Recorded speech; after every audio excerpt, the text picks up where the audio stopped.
चिद्रूपं मजं कबीरं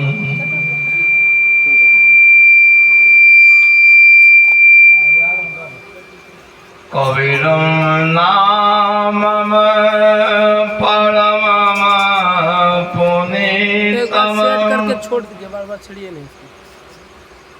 जोगे जोगे स्वामी हरन्ति दुःखम् दातारमुक्तं पुरुषं पुराणम् चरणारविन्दं सत्यं नमामि।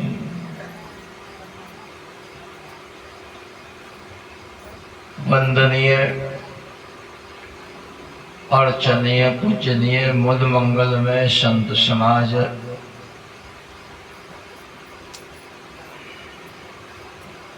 और शंभु साहब के द्वारा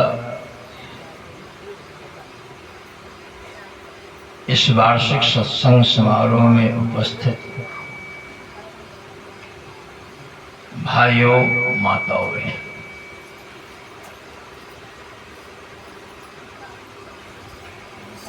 जिस मन से सद्गुरु कबीर साहब की अनुप्रमाणित विचार की धाराओं को प्रवाहित की जा रही है, वह मंच कबीर विचार मंच कहलाता है।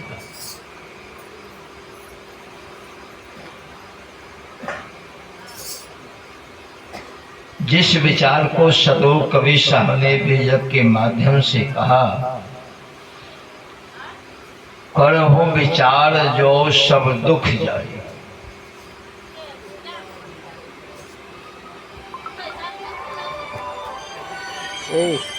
विचार आपको करना है। चाहे भौतिक दुख से आप निवारण चाहते हैं,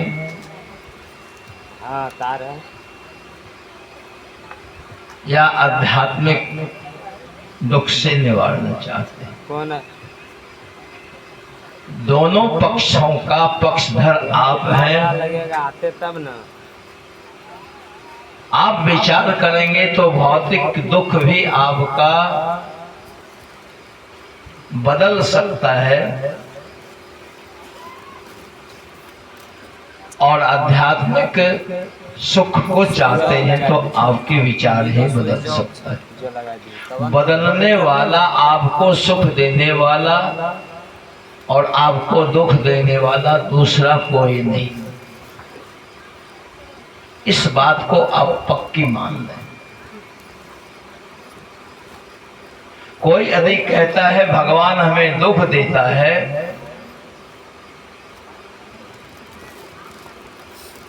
भगवान किसी को दुख देते नहीं और भगवान किसी को सुख देते नहीं।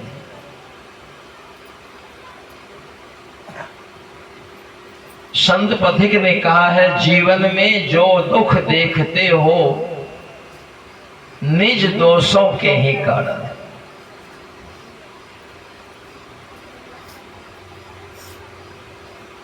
पर जिसमें इतना ज्ञान नहीं वह दोष मिटाना क्या जाने। अब आप इस पर विचार करें, दुख भगवान दे रहा है,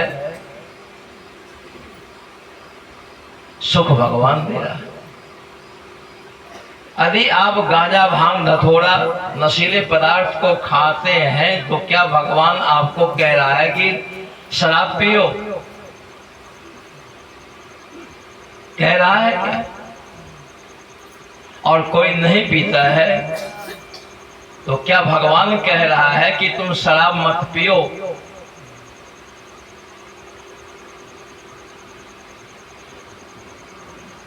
ये निज कर्मों का फल सुख दुख है, देता कोई ना आन।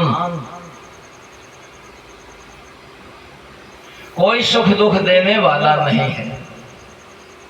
अभी आप सुन रहे थे, कोई ना सुखी वेले यही दहिया पाई। राजा दशरथ की बातें आई, राम की बातें आई, हरिश्चंद्र की बातें आई,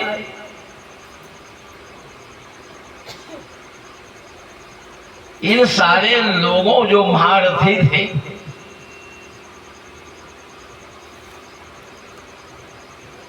इन लोगों को दुख होने की कोई संभावना थी क्या? संभावना नहीं। स्वामी विवेकानंद ने कहा है, एराइज एवाक गोयल एंड रिचर्ड का पहले उठना होगा। उठो और जगो और आत्मबोध में लगो। Arise awake and reached, goal is reached, आत्मबोध में लगो, तुम्हारी दुख मिट जाएगी। लेकिन हम जगे नहीं हैं, और जिस दिन हम जग जाएंगे उस दिन दुख हमारे पीछे रहेगा नहीं। लेकिन हमारी जो भावनाएं होती है, हमें सुख मिले, हमें सुख मिले, हमें सुख मिले, हमारी खोज है सुख का। आइए तब हम निकलेंगे घर। हमारी खोज शांति का नहीं है। और जिस दिन शांति की खोज होगी उस दिन आपके जीवन का दुख मिट जाएगा। ये स्वरूप कवि साहब का सिद्धांत था। और सुख और शांति में difference of sky and ground.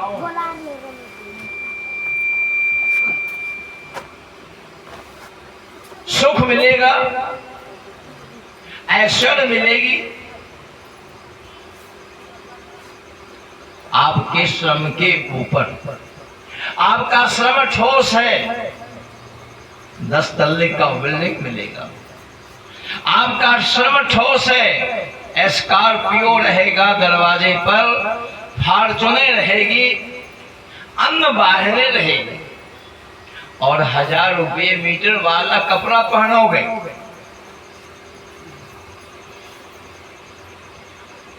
लेकिन जो वह सुख का अनुभव करने वाला होता है, वह सुख का अनुभव करने वाला शरीर होता है, आत्मा नहीं। आत्मा तो अभी सुखी है। अभी कोई चिंता सता रही है आप लोगों को क्या? आपके घर में कौन सी घटनाएं घटी है? कोई चिंता है क्या? कोई चिंता नहीं। कौन सी घटना घट गई? कोई चिंता नहीं। सदो कवि साहब ने कहा, जीवन जौवन राज मद अविचल रहाना, कोई जागिर जाए सत्संग में जीवन का फल। सो ये जीवन का सबसे बड़ा महत्वपूर्ण समय है। जितना देर हम, जितना दिन, जितना समय हम देते हैं सत्संग में, हमारी सारी बाधाएं जीवन की दूर रहती है। कोई वासना सता रही है क्या? किसी प्रकार की वासनाएं सता रही है? घाटा लगा है कि नफा लगा है रोजगार में? अभी कोई सता रहा है क्या वासनाएं? आप उससे अलग है। लेकिन हम चाहते हैं सुख। सदगुरु कबीर साहब ने कहा, चाहत सुख दुख संग न छारा।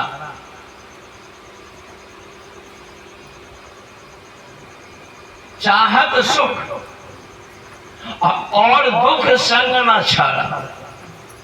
दोनों दुख और सुख सगा भाई है। दोनों सगा भाई है, सुख और दुख। कभी जीवन में सुख भी आते हैं, कभी जीवन में दुख भी आते हैं। सदगुरु कबीर साहब कहते हैं चाहत सुख, हर आदमी सुख चाहता है। आपका श्रम ठोस होगा तो व्यवहारिक सुख आपके जीवन में सदा रहेगा, लेकिन आत्मा में शांति नहीं मिलेगी, आत्मा को शांति नहीं मिलेगी। धर्मस्वरूप साहब की एक छोटी सी रचना और मात्र वह 3 रुपये की पुस्तक है,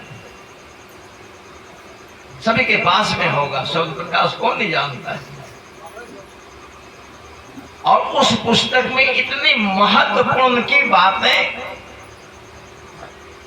आचार्य धर्मस्वरूप साहब ने लिखा है, रचना की है, वह शब्द को आप सुन लें। अगर है शांति सुख पाना विषय पर पंच तज प्यारे, स्पष्ट स्पष्ट शब्दों में, अगर है शांति सुख पाना विषय पर पंच तज प्यारे, प्रपंच से ही दुख उत्पन्न होता है।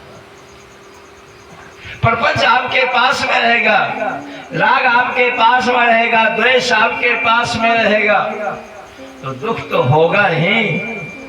वह कहाँ जाएगा दुख, किधर जाएगा वह दुख? क्योंकि आपने उसे बोया है, तो बोया है तो अंकुरित होगा। रोपे पैर बबूल की तो आम कहां से बोए।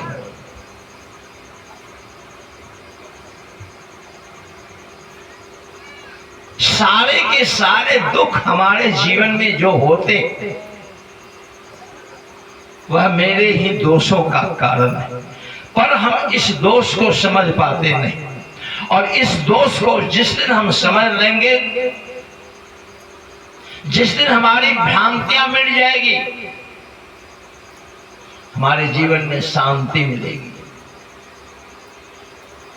कबीर का नाम है क्रांति। सदगुरु कबीर साहब 120 वर्ष तक इस धाम पर रहे और अपने जीवन की सारी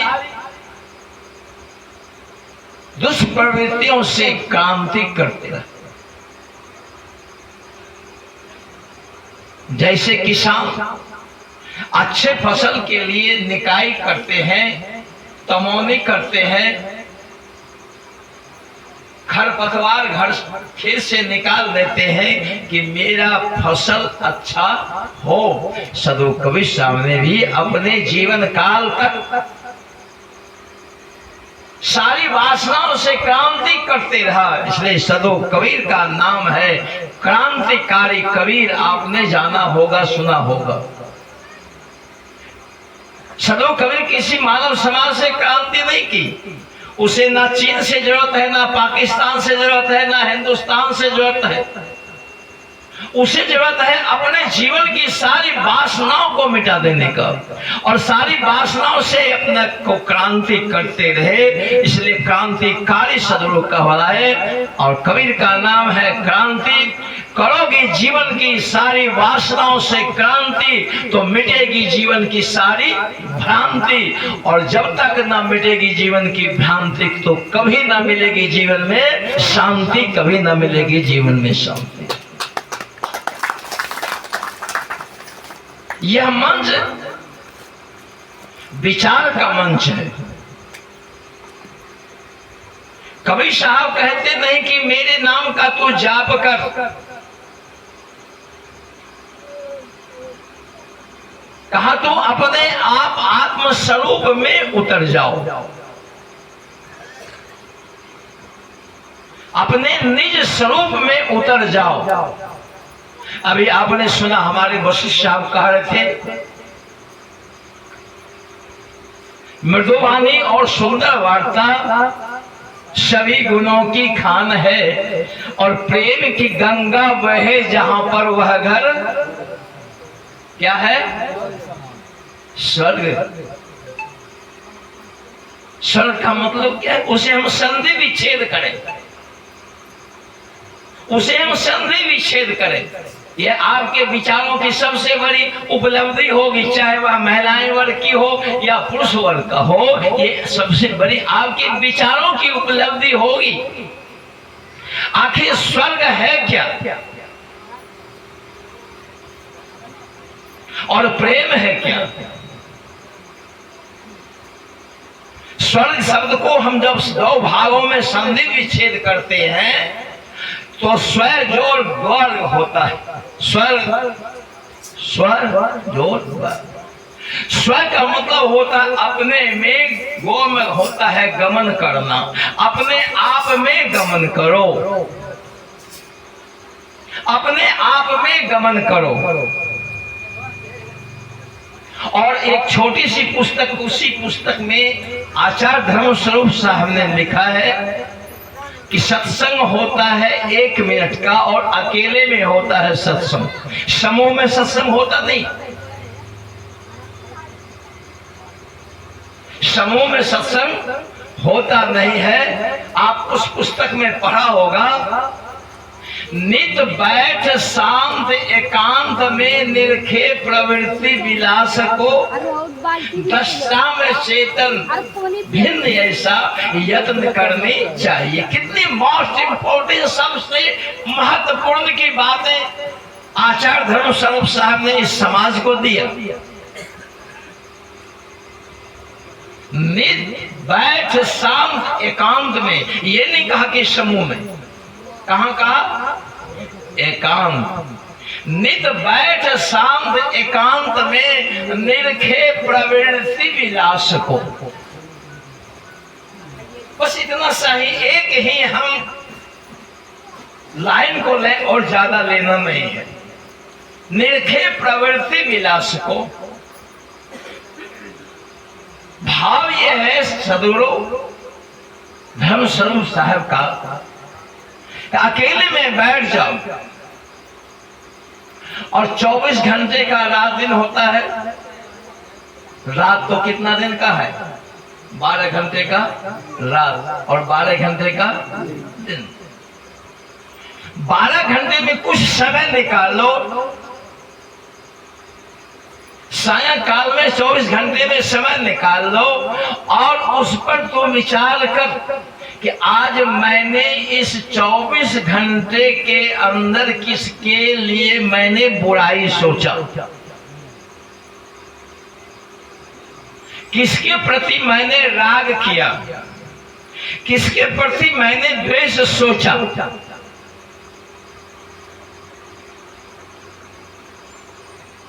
इस बात को आप अपने आप में सोचें, 24 घंटे के अंदर में किसको मैंने गाली दिया।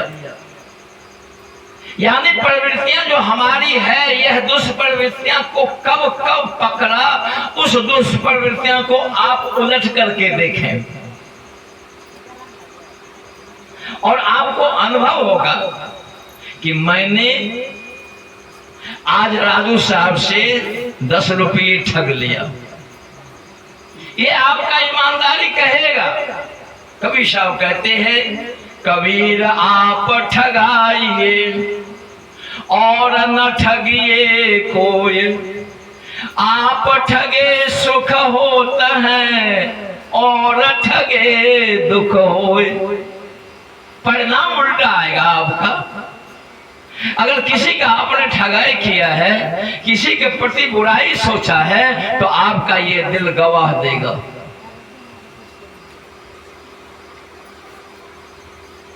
आपका दिल गवाह देगा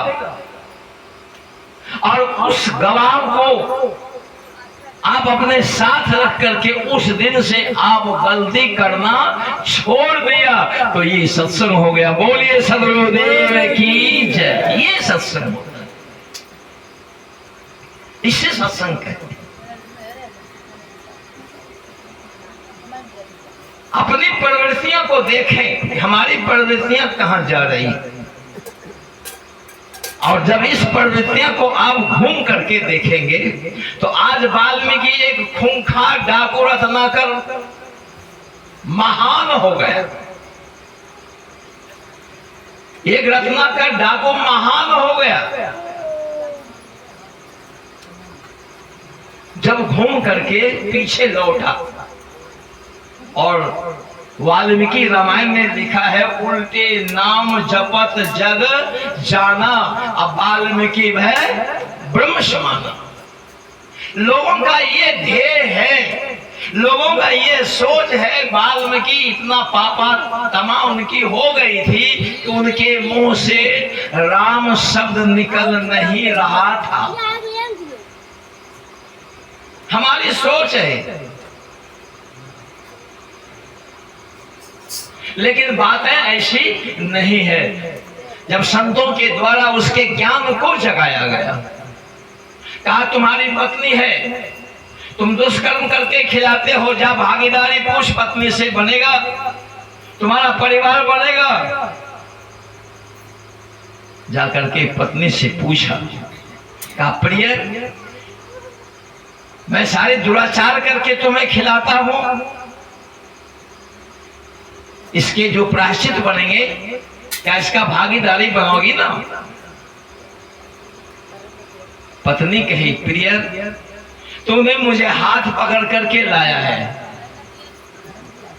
तुम्हारा उत्तरदायित्व बनता है मुझे खिलाने का, दुख सुख में साथी बनने का तुम्हारा उत्तरदायित्व बनता है। और मैं बता दूं, आप लोग उस रास्ते से गुजरे हुए हैं। जब आप लोग शादी रचाने के लिए जाते हैं तो लड़की का हाथ ऊपर कि लड़का का हाथ ऊपर?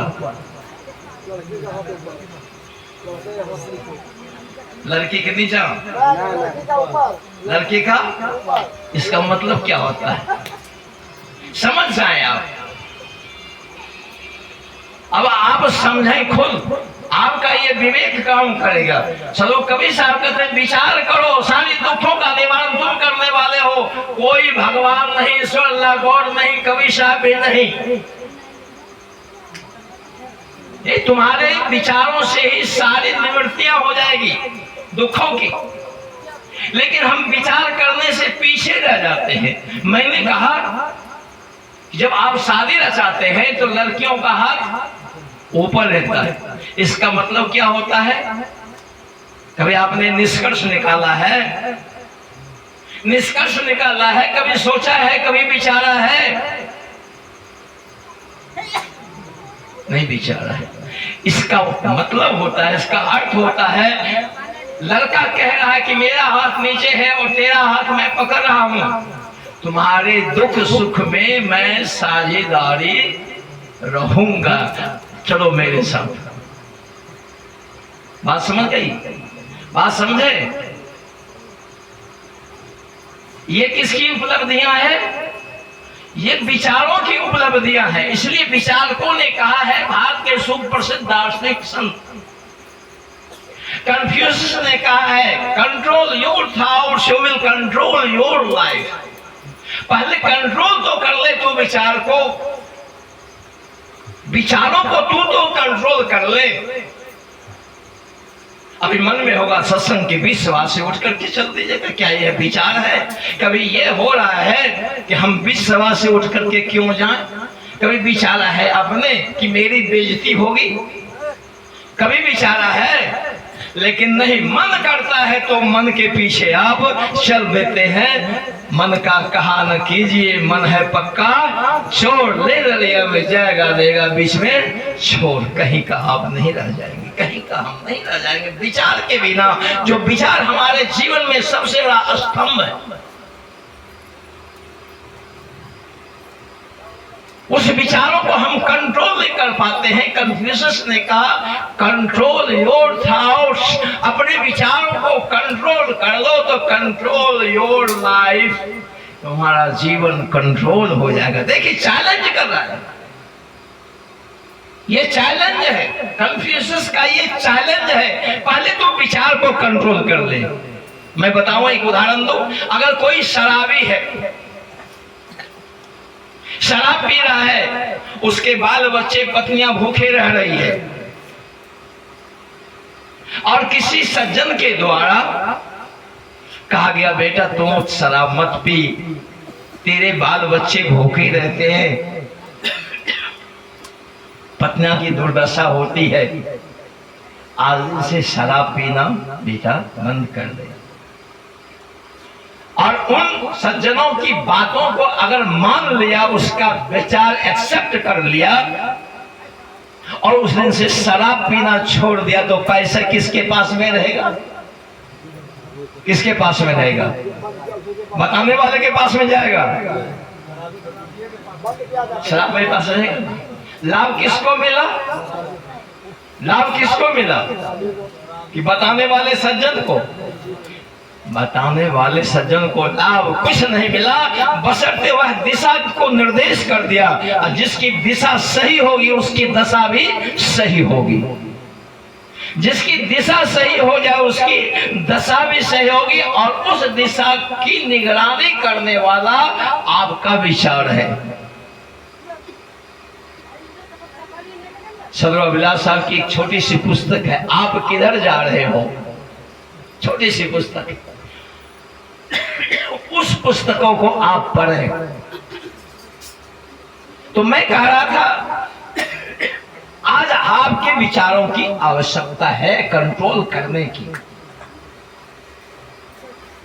जब पत्नी कहे कि मैं उस पाप के प्रायश्चित को भोगने के लिए तैयार नहीं हूं, मैं कोई जिम्मेवारी नहीं, तुम्हारी जिम्मेवारी है तुम चोरी करके खिलाओ, बेईमानी करके खिलाओ, जैसे खिलाओ, तुम्हारी ये जिम्मेवारी है, तूने मेरा हाथ पकड़ करके लाया है।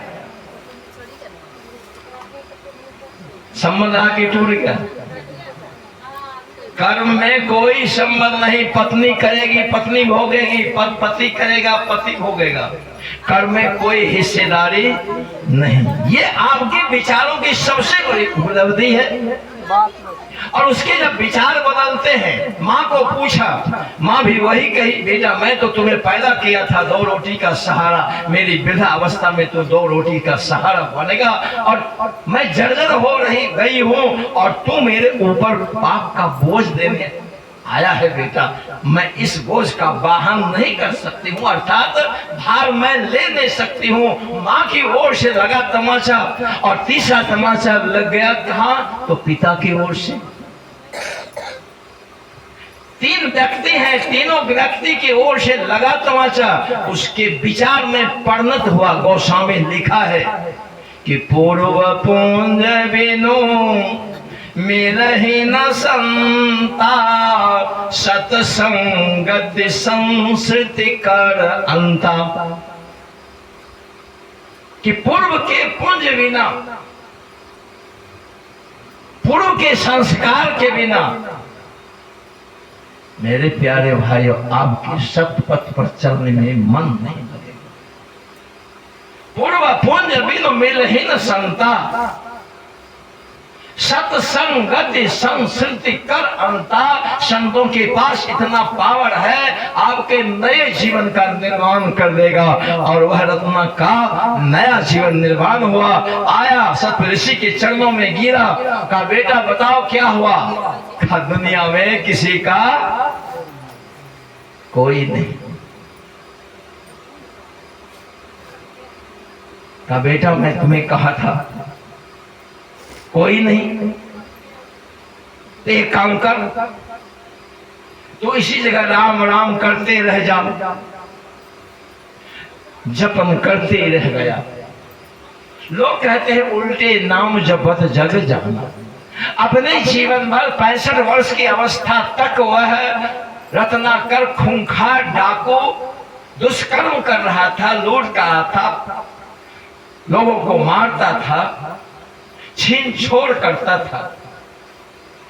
और उस दिशा से छोड़ करके जब संतों के द्वारा बताया गया कि दुनिया में किसी का समझ आ गई, किसी का कोई नहीं है, उस रास्ते को छोड़ा और सदमार्ग को अपना लिया। आज वाल्मीकि भय ब्रह्म समाना। बोली सदगुरुदेव की जय।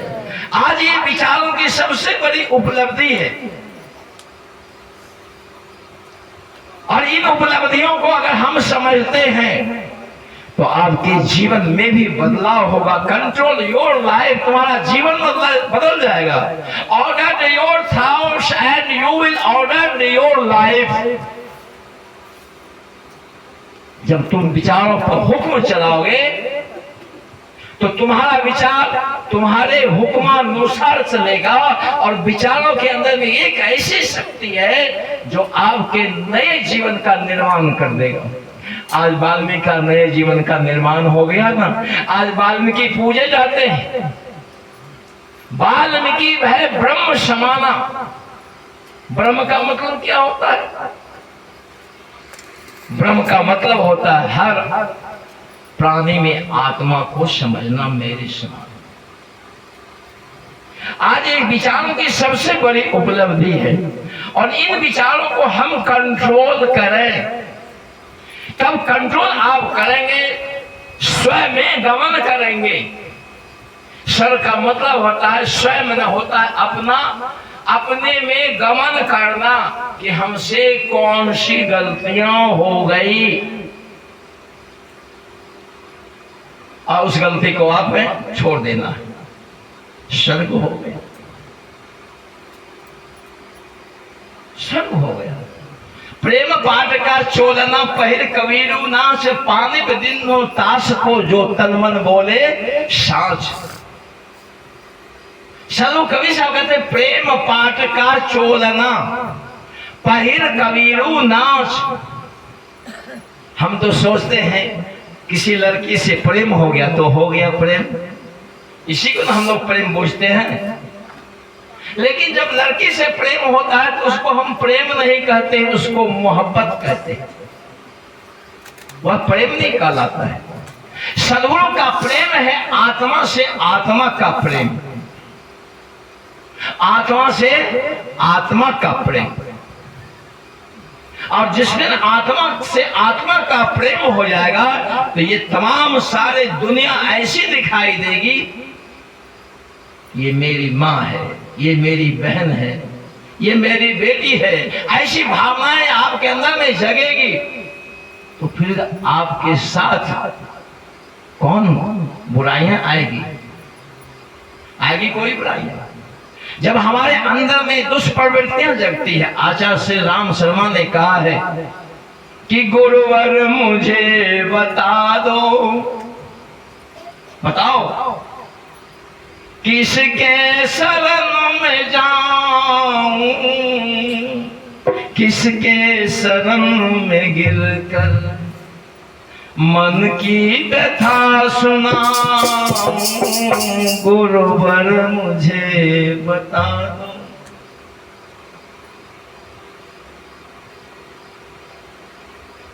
जब आप सही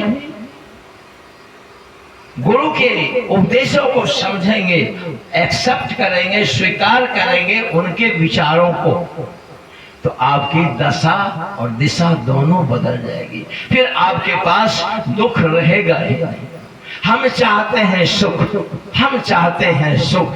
एक उदाहरण मैं दूं। एक राजा था, अपने राजपाट से तंग हो गया। राजा ही है, 200-500 बीघा जमीन, 1000 बीघा जमीन रहा होगा, लेकिन उसका विचार बदला कि ये मंत्री मेरे राज्य में ना रहे, नौकर ना रहे। ऐसी मैं एक वरदान प्राप्त करूं जिस वरदान से मैं अपनी 2 पति पत्नी सुखी रहूं। ये मंत्री ना चाहिए, नौकर ना चाहिए, कोई हमें सहायक नहीं चाहिए। उसके विचार में बदलाव हो गया, मुझे सुख चाहिए, सुख चाहिए। वह सोचा आखिर सुख चाहिए तो किससे वरदान होगा प्राप्त हमें। तो उसके मन में यह उपजा कि मैं ब्रह्मा को खुश कर लूं, और जब ब्रह्मा खुश हो जाएगा तो मैं मांग लूंगा उससे। क्या मांगूंगा? किसमें सुख होगा? चुनन होगा सुख। सुख की वस्तु कहाँ होगी? सुख में चुनना होगा। तो राजा ने चुना कि मैं ऐसा वरदान मांगू कि सुख मेरा हो, सुख मुझे हो जाए। तो वह चीज क्या है? तो सबसे बेशकीमती सोना है। ऐसा भावना उसके मन में जगी, और ऐसी भावनाओं को लेकर के जंगल चला गया। और जंगल में जाने के बाद घनघोर तपस्या की। तपस्या इतना घनघोर किया कि उसके शरीर के मांस गल गल करके गिरने लगा और घास पनपने लगा। सांस की क्रियाएं रुक रुक करके चलने लगी। जब सांस की क्रियाएं रुक रुक करके चलने लगी तो ब्रह्मा का ब्रह्मलोक हिलने लगा, क्योंकि अब मरने की बारी आ गई है। और वह राजा एक ब्रह्मा को मन में रख करके इष्ट बना करके वह तपस्या कर रहा है। और जब ब्रह्मलोक हिलने लगा तो ब्रह्मा चकाचौंध हो गए, आखिर ये ब्रह्मलोक को हिलाने वाला कौन है। तो अपनी दिव्य दृष्टि से देखा कि मृत्यु में एक आदमी जो है तपस्या कर रहा है, इसी की तप के बल से, इसी की शक्ति से मेरा ब्रह्मलोक हिल रहा है। और देखते हैं कि इसकी सांस की क्रियाएं रुक रुक करके चल रही है। यदि इस तपस्या के दौरान यह आदमी मर जाता है तो इसका प्रायश्चित मुझको लिखेगा। बात समझ रहे हैं? प्रायश्चित मुझको लिखेगा, क्योंकि मेरे नाम से ये तपस्या कर रहा है। तो ये मरता है तो मुझे पाप लगेगा, इसका प्रायश्चित जीव हत्या का मेरे ऊपर आएगा। कमंडल लिया, पानी भरा और मृत्युलोक पर उतर आया। राजा के पास गया, मंत्रोच्चारण किया और पानी छिड़का। राजा का शरीर तैयार हो गया। जिस तरह से पहले का शरीर था तैयार हो गया। आंखें खोली, कहा बेटा आंखें खोल। राजा आंखें खोला, कहा बोल तुम्हारी क्या याचनाएं हैं। तुम्हारे तपस्या से मैं बिल्कुल प्रसन्न हूं, क्या याचनाएं हैं तुम्हारी बेटा। कहा प्रभु मेरी एक ही याचना है। कहा क्या याचना है। कहा बस जिस चीज को मैं छू लूं वह सोना सुख है, सोना मेरा। आपको भी सोना चाहिए, आप लोगों को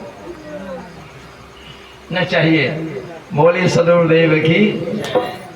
कहा मुझे मैं जिस चीज को छू दूं वह सोना हो जाए। ब्रह्मा का चल मेरी तेरी तपस्या से मैं बिल्कुल प्रसन्न हूं, ऐसा ही होगा। राजा को कह करके अंतर ध्यान हो गया ब्रह्मा, लेकिन राजा को तो विश्वास है नहीं। एक छोटा सा पैर था, उस पैर को छू दिया। जैसे छुआ हो गया क्या सुख हो रहा है ना। सदगुरु कबीर साहब कहते चाहत सुख और दुख संग न छाड़ा। इसी को हम प्रूव कर रहे हैं कि सगा भाई सुख का दुख है। हुआ क्या, जब वह सोना हो गया उसे प्रसन्नता आ गई कि काफी जिस चीज को छुएंगे सोना हो जाएगा। आ गया, राज दरबार में आया और एक तलवार के ओठ को पकड़ा और घूमते घूमते घूमते घूमते दूसरा शेरा आ गया। क्या हो गया, सोना हो गया। अब खुशी रहेगी कि दुख होगा। खुश तब फूले ना समाया। अंदर गया, यहां तक कि रानी को भी नहीं बुलाया। अंदर राजमहल के सारी वस्तुओं को छू दिया और छूते छूते शाम हो गया। जैसे आज गर्मी थी, इससे भी गर्मी रहा होगा। प्यास लगा कस करके, छूते छूते 4 बज गया। तो 4 बज गया तो भूख उसे सताने लगी, प्यास सताने लगी। कहा ओ रानी, ओ रानी। रानी कही राजन आ गए। कहा रानी, अरे प्याज पगली देखना, देख ये सोना सोना सोना। तो पत्नी खुश रहेगी कि दुखी रहेगी। वो तो काफी खुश हो गई कि था ईटा का बन गया सोना सोना। कहा अरे पगली, इस खुशहाली में तू पानी पिला नहीं, 56 प्रकार का व्यंजन बनाओ और मुझे खिलाओ। रानी काफी खुश हो गई और गई किचन रूम में 56 प्रकार का व्यंजन बनाई और सोने के परात में जो है ले आई 56 प्रकार का व्यंजन। पिरिया दे दिया, सोने का लोटा सोने का, उसमें पानी दे दिया और गिलास भी उसमें पानी हो गया, दे दिया